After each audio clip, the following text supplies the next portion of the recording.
Baracha malachu kan dufura kadabrira barani malatan wan dufura amma yaron takuma guyan nufjado arra sobe fakki samale intu sibya tasra marti wali nudaw yadanu yadunura wal dabarwa me kadamne kana majra jodamne wal damne walin damne muyonung ganyeru ifamne udeda tokkorra dalane wada poluma dagane alagale wali fagane amma genyu ge utamne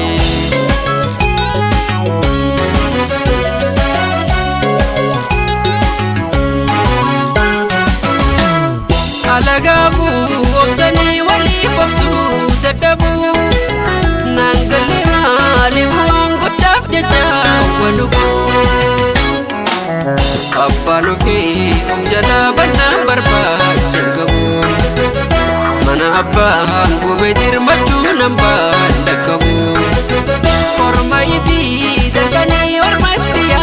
mangodo wali falcha fi lachuti ojipa fi gado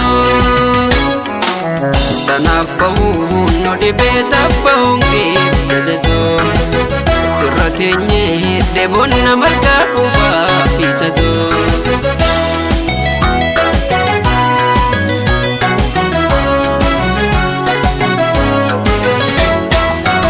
ada fi hoda zinas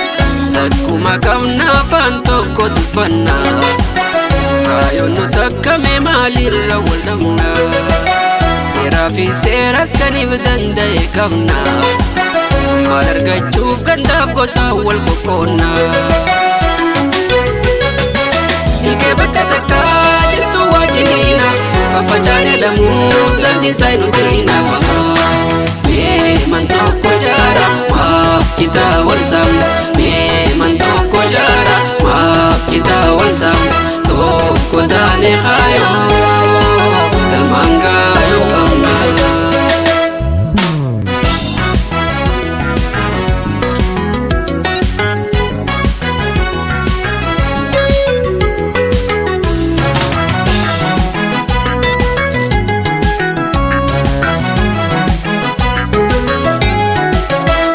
sababu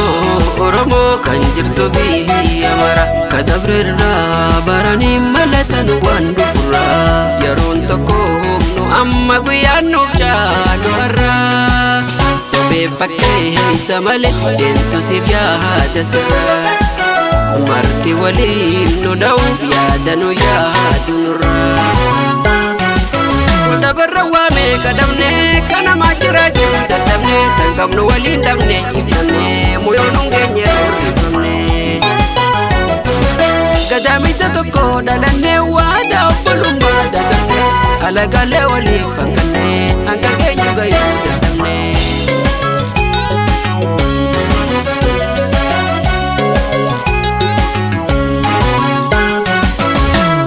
tokonun chalu silanu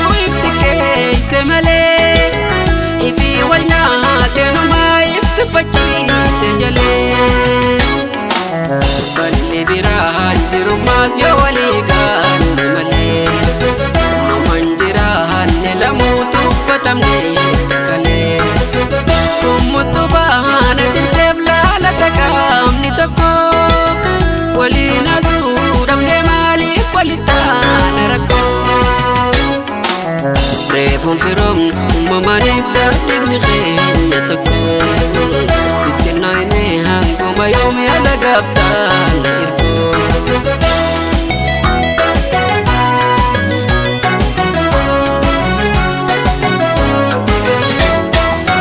goite nuradi boite karati hafte awinte nyakan charte